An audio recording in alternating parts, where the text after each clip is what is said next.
안녕하세요. 오늘은 요한 1서 2장 말씀을 가지고 하나님과의 동행이라는 제목으로 은혜를 나누고자 합니다. 6절에 보면은 그의 안에 산다고 하는 자는 그가 행하시는 대로 자기도 행할지니라. 예수님께서 12살 때에 절기를 지냈습니다. 그리고 예루살렘 성전에서 집으로 가는 길이었습니다. 예수님은 성전에 남아서 학자들과 말씀으로 토론을 하고 있었습니다. 이때 부모님은 예수님이 함께 동행하는 줄 알았습니다. 뒤늦게 행방불명된 예수님을 발견하게 됩니다. 예루살렘 성전에서 예수님을 만났을 때 예수님께서 부모님께 하신 말씀이 제가 제 아버지 집에 있어야 될 줄 알지 못했습니까? 라고 말을 합니다. 세상 모든 것을 잃어버릴 수가 있습니다. 그러나 잃어버려서는 안 되는 것이 있습니다. 사도 요한은 간절한 기대가 있습니다. 28절에 자녀들아 이제 그의 안에 거하라. 이는 주께서 나타내신 바 되면 그가 강림하실 때에 우리로 담대함을 얻어 그 앞에 부끄럽지 않게 하려 함이라. 소망하는 것이 있다면 주님의 재림입니다. 예수님과 만날 날을 기다립니다. 그런데 한눈 팔다가 주님이 오실 때에 혼란에 빠지는 일이 없어야 할 것입니다. 어떻게 하면 우리가 이 세상에서 하나님과 동행할 수 있을까요? 어떻게 하면 길을 잃지 아니하고 천국까지 무사히 갈 수가 있을까요? 사도 요한은 주의를 주고 있습니다. 1절에 나의 자녀들아 내가 이것을 너희에게 쓰면 너희로 죄를 범하지 않게 하려 함이라. 무엇이 죄일까요? 3절에 보면은 우리가 그의 계명을 지키면 이로써 우리가 그를 아는 줄로 알 것이요. 계명이 기준입니다. 법입니다. 그러니까 말씀을 따라 살아가야 합니다. 말씀을 따라 사는 자의 마음에 무엇이 있습니까? 그리스도인의 소원은 무엇입니까? 17절에 보면은 이 세상도 그 정욕도 지나가되 오직 하나님의 뜻을 행하는 자는 영원히 거하느니라. 반드시 있어야 할 것이 있습니다. 어떻게 하면은 하나님을 기쁘시게 해드릴까? 어떻게 하면은 하나님의 뜻을 행하면서 살 수 있을까요? 이것이 소원이어야 합니다. 그 마음으로 우리가 최선을 다해 살아가야 합니다. 완전할 수는 없습니다. 그러나 하나님은 우리의 마음을 보십니다. 5절에 보면 누구든지 그의 마음을 지키는 자는 하나님의 사랑이 참으로 그 속에서 온전하게 되었나니 이로써 우리가 그의 안에 있는 줄을 아노라. 하나님과 동행하는 자의 기본이 무엇입니까? 동행하시는 상대에 대한 이해입니다. 이분은 누구냐? 동행하시는 하나님은 누구입니까?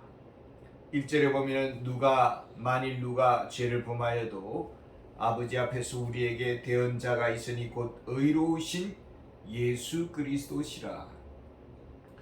우리 죄를 위해 변호하시는 예수님이 동행자가 되십니다. 예수님은 우리의 변호사이십니다. 우리의 죄를 위한 화목제물이 되셨습니다. 십자가의 죽으심으로 죄값을 모두 지불하셨습니다. 기본적으로 알아야 할 것은 하나님에 대한 이해입니다. 14절에 아이들아 내가 너희에게 쓴 것은 너희가 아버지를 알았으며 예수님이 우리 곁에 계십니다. 또 예수님 안에서 본 하나님은 우리의 아버지가 되십니다. 우리 아버지는 천지를 창조하셨습니다. 창세전부터 우리의 구원 계획을 세워놓으셨습니다. 예수님을 이 땅에 보내셨습니다. 죽기까지 죽음에 내어주셨습니다. 아낌없이 사랑하셨습니다. 우리의 머리카락까지 다 세신 바 되십니다. 우리의 모든 형편과 사정을 아시고 도와주십니다. 20절에 보면 너희는 거룩하신 자에게서 기름 부음을 받고 모든 것을 아느니라. 거룩하신 자는 예수 그리스도십니다. 예수님을 믿는 자에게는 성령님을 보내주셨습니다. 성령님을 선물로 주셨습니다. 성령님은 예수님 안에 있는 하늘의 모든 영적 은사, 모든 보화를 가져다 주시는 분이십니다. 이것은 교리적 기본 진리입니다. 그러나 이것은 교리에 불과하지 않습니다. 이것은 교리적 실제입니다. 하나님이 실제 나의 아버지가 되시고 예수님이 나의 주와 구주가 되시고 성령님은 나의 은혜의 전달자가 되십니다. 나에게는 은혜의 전달자가 되십니다. 구원의 복을 우리에게 적용시켜 주십니다. 우리를 향한 하나님의 뜻은 무엇일까요? 8절에 오면은 다시 내가 너희에게 새 계명을 쏘노니 그에게와 너희에게도 참된 것이라. 이는 어둠이 지나가고 참빛이 벌써 비침이니라. 참빛이 이 세상에 오셨습니다. 율법의 본질은 사랑입니다. 마음을 다해 하나님을 사랑합니다. 내 이웃을 내 몸과 같이 사랑해야 합니다. 이것이 구약의 옛 계명입니다. 예수님은 이 옛 계명을 삶으로 보여주었습니다. 제자들의 발을 씻어 주었습니다. 섬김의 본을 보여주었습니다. 우리를 위해 죽기까지 사랑하셨습니다. 우리를 향한 소원하는 바가 무엇입니까? 10절에 보면 그의 형제를 사랑하는 자는 빛 가운데 거하여 자기 속에 그리낌이 없으나. 형제를 사랑하라고 하십니다. 서로 사랑하라고 하셨습니다. 우리가 죄인이었음에도 불구하고 십자가의 죽으심으로 하나님의 사랑을 확정하셨습니다. 왜 형제를 미워할까요? 교회 안에서 왜 서로 떠나는 상처가 있을까요?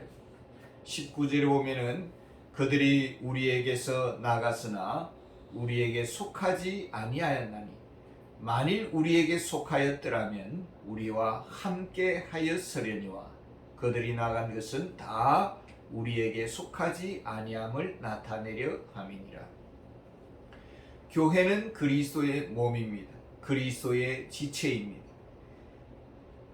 우리는 그리스도의 피를 받았습니다. 그리스도의 가족이요 그리스도의 형제입니다. 예수님은 성전을 가리켜서 내 아버지 집이라고 했습니다.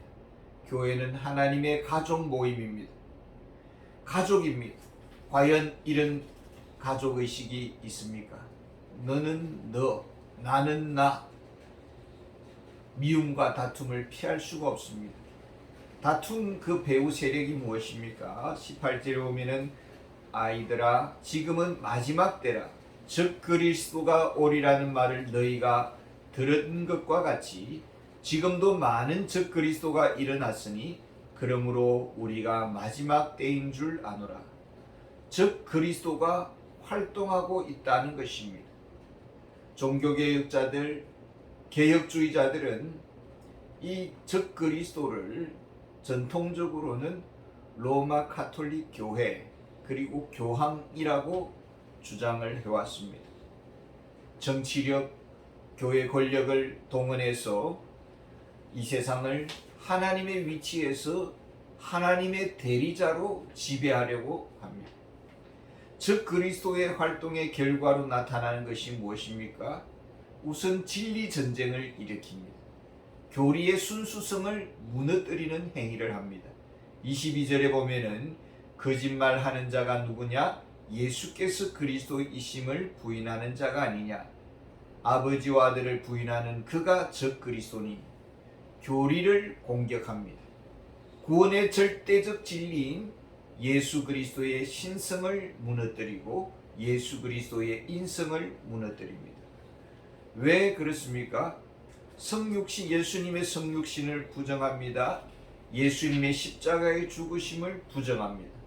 영지주의자들은 그리스도의 영이 예수가 세례를 받을 때 들어왔다가 십자가에 달려 죽으실 때는 빠져나갔다. 그래서 십자가에 죽으신 분은 육체적인 예수일 뿐이다. 그러니까 아무런 구원의 효력이 없다라는 것입니다. 25절에 보면 그가 우리에게 약속하신 것은 이것이니 곧 영원한 생명이니라. 우리가 예수님을 믿음으로 받은 약속은 영생입니다. 즉 그리스도의 목표는 영적 생명을 빼앗아가는 데 있습니다. 영혼을 도둑질하는 자들입니다. 영적 생명이 도둑질 당할 때에 어떤 일이 발생됩니까? 15절에 보면은 16절 이 세상이나 세상에 있는 것들을 사랑하지 말라. 누구든지 세상을 사랑하면 아버지의 사랑이 그 안에 있지 아니하니.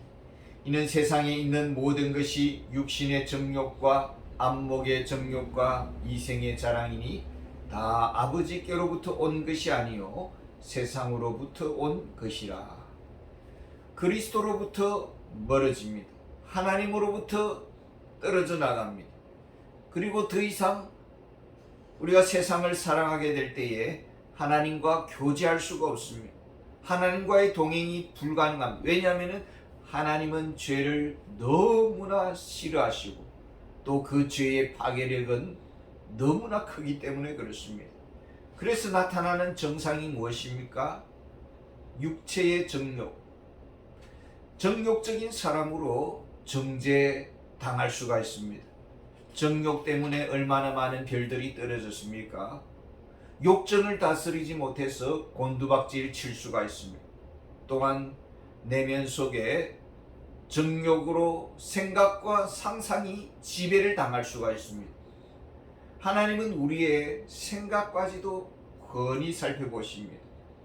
그런데 우리의 생각이 어두운 그런 나쁜 생각으로 지배를 당하고 있습니다. 또 한 가지는 이생의 자랑입니다. 우리 한국인들에게 빠지기 쉬운 죄가 있습니다. 우리 한국인들은 체면 문화가 발달되어서 이 자랑질이 심합니다.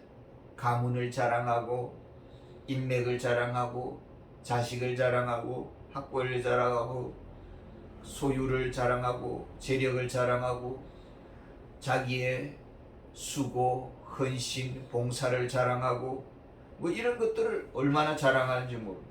기도를 많이 하면 또 기도를 몇 시간 했다는 꼭 자랑하고 이 모든 것이 다 세상에서 온 것들입니다.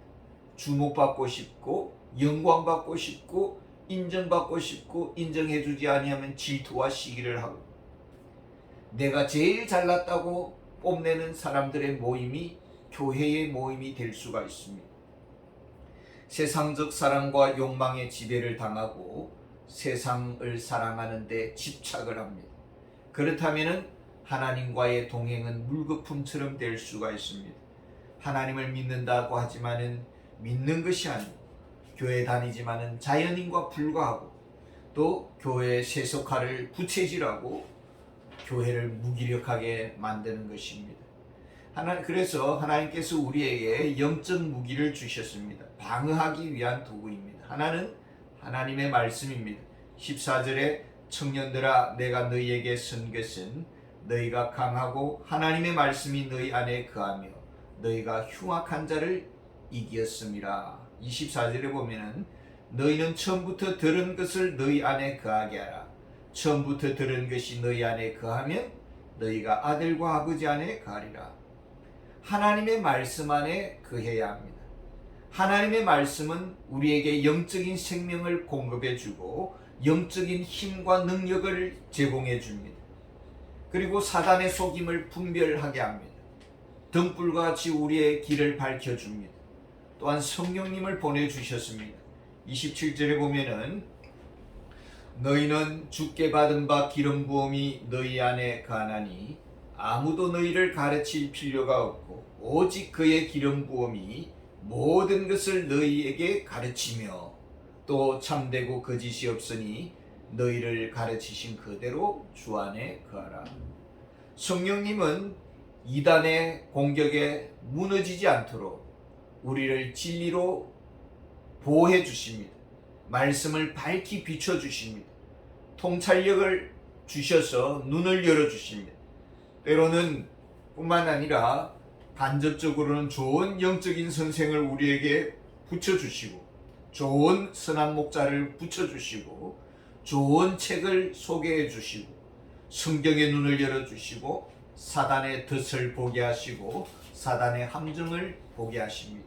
그래서 우리가 이단에 빠지지 않도록 우리의 영혼을 보호해 주십니다.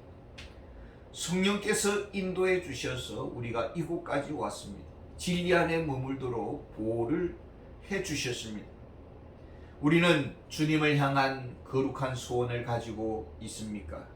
정말 하나님을 기쁘시게 하고자 하는 그 소원을 가지고 우리가 최선을 다해 살고 있습니까? 정말 우리가 하나님을 알고 있습니까? 성령님의 인도하심을 받고 살아가고 있습니까? 세상보다도 또 나보다도 하나님을 더 사랑하고 있습니까? 정말 말씀 안에 우리가 거하고 있습니까? 성령 안에서 우리가 깨어 기도하고 있습니까? 하나님과 동행하는 능력 있는 그리스도인으로 주님의 재림을 맞이하는 그런 은혜가 있기를 원합니다. 감사합니다.